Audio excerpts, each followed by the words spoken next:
फिरोज नदाफ यांची सामाजिक बांधिलकी. विद्यार्थ्यांना करून दिली पिण्याच्या पाण्याची सोय. मिरज शहरातील वॉर्ड क्रमांक 4 मधील महानगरपालिका शाळा क्रमांक 22 मध्ये आज विद्यार्थ्यांसाठी स्वच्छ पिण्याच्या पाण्याची नवीन फिल्टर व पाण्याच्या टाकीची सुविधा उपलब्ध करून देण्यात आली. या सुविधेचे उद्घाटन प्रमुख पाहुणे मिरज शहर पोलीस ठाण्याचे पोलीस निरीक्षक किरण चौगुले यांच्या हस्ते उत्साहात पार पडले. शाळेतील जुन्या पाण्याच्या टाकीची अवस्था अत्यंत खराब झाली होती, त्यामुळे विद्यार्थ्यांना पिण्याच्या पाण्याची योग्य सोय उपलब्ध नव्हती. ही समस्या लक्षात घेऊन फिरोज नदाफ यांच्या देणगीतून नवीन वॉटर फिल्टर बसविण्यात आले. तसेच पाण्याच्या टाकीचे नियोजन व कामकाज आंबेडकरी चळवळीचे नेते डॉ. महेश कुमार कांबळे यांच्या स्वखर्चातून पूर्ण करण्यात आले. शहरातील 5 खासगी शाळांच्या स्पर्धेतही ही महापालिकेची शाळा आपली ओळख टिकून आहे. विशेष म्हणजे रोजंदारीवर काम करणाऱ्या कष्टकरी वर्गातील विद्यार्थ्यांसाठी ही शाळा शिक्षणाचे महत्त्वाचे केंद्र ठरत आहे. शाळेच्या पुढील विकासासाठी प्रयत्न सुरू ठेवणार असल्याचे डॉ. महेश कुमार कांबळे यांनी यावेळी सांगितले. या कार्यक्रमाला मिरज शहर पोलीस ठाण्याचे पोलीस निरीक्षक किरण चौगुले, डॉ. महेश कुमार कांबळे, शाळेचे मुख्याध्यापक अरुण कदम तसेच निलेश वायदांडे, पिंटू कांबळे व पालकवर्ग मोठ्या संख्येने उपस्थित होते. महान कार्य न्यूजसाठी मिरजून आदिमाने. येथील प्रभाग 4 मधील इंदिरानगर म्हाडा कॉलनी येथील सांगली मिरज कुपवाड महानगरपालिकेच्या प्राथमिक शाळा नंबर 22 या ठिकाणी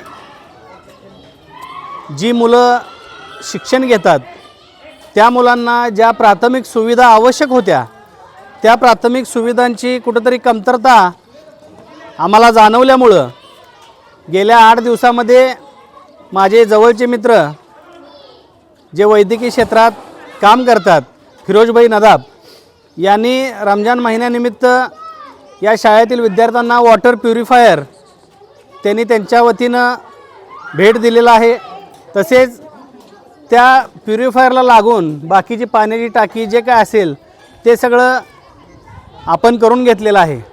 आणि महत्त्वाचं एक आहे की इंदिरानगर म्हाडा कॉलनीच्या परिसरातील जी ही सगळी आमची विद्यार्थी आहेत ही सर्वसामान्य आणि गरीब कुटुंबातले विद्यार्थी आहेत. यांना जर सुखसुविधा मिळाल्या तर ह्यांच्यामध्ये इतकं चांगलं कॅलिबर आहे, चांगली क्षमता आहे की हे भविष्यात अधिकारी होऊ शकतात, चांगल्या पदावर पोहोचू शकतात. पण यांना योग्य ते मार्गदर्शन आणि ज्या काही सुविधा आवश्यक आहेत त्या मिळणं गरजेचं आहे. आणि त्याची सुरुवात आज आम्ही इथून केलेली आहे. आणि मूळ पाण्याचा प्रश्न आज इथला सोडवलेला आहे.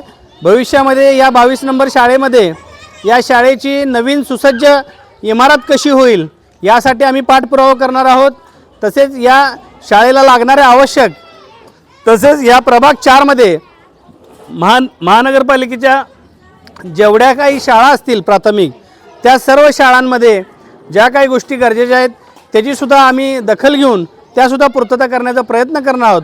मला आजच्या या कार्यक्रमाच्या निमित्तानं या महानगरपालिकेचे युवा आणि अतिशय मन मिळवून कार्यतत्पर महापौर आदरणीय धीरज सूर्यवंशी यांना एक विनंती करायची आहे की तुमचा कार्यकाळ हा एक इतिहासामध्ये नोंदवला जावा. यासाठी सांगली मिरज कुपवाड महानगरपालिकेमध्ये ज्या महापालिकेच्या 52 शाळा आहेत त्या शाळांना कुठंतरी पुनरुज्जीवन करण्याची वेळ आज आलेली आहे. खाजगी शिक्षण संस्था चालक आपले विद्यार्थी तिकडं नेऊन आपल्या महापालिकेच्या शाळा बंद पाडण्याचा प्रयत्न करत आहेत. पण आदरणीय महापौर साहेब, आम्हाला तुमच्याकडून अपेक्षा आहेत, तुम्ही स्वतः आणि नवीन आलेल्या आयुक्त मॅडम आपणाकडून अपेक्षा आहेत की आपण महापालिकेची एकही शाळा बंद पडू देणार नाही. आणि येणाऱ्या काळामध्ये आपण महानगरपालिकेच्या जेवढ्या शाळा आहेत त्या आयडॉल म्हणून बनवण्यासाठी जो काही निधी लागेल तो शाळा नवीन करण्यासाठी असेल, शाळांची डागडुजी असेल, शाळांमध्ये पाण्याची व्यवस्था असेल, बाथरूमची व्यवस्था असेल आणि इतर प्राथमिक सुविधा असतील त्या उपलब्ध करण्यासाठी आपण तात्काळ एक मीटिंग बोलवावी. 52 शाळांच्या मुख्याध्यापकांना तिथल्या शिक्षकांना बोलवून त्यांच्या अडीअडचणी जाणून घ्याव्या आणि त्या पद्धतीनं या महापालिकेच्या शाळा जिवंत ठेवण्याचं काम आदरणीय महापौर धीरज सूर्यवंशी साहेब आणि नवीन आलेले आपल्या आयुक्त मॅडम यांनी प्रामाणिकपणे करावं अशा पद्धतीची मी विनंती करतो. आणि पुन्हा एकदा सांगतो की कितीही झालं तर महापालिकेच्या शाळा आम्ही कुठल्याही परिस्थितीत बंद पडू देणार नाही अशी मी आपल्याला सगळ्यांना खात्री देतो. जय भीम, जय भारत, जय जिजाऊ, जय शिवराय.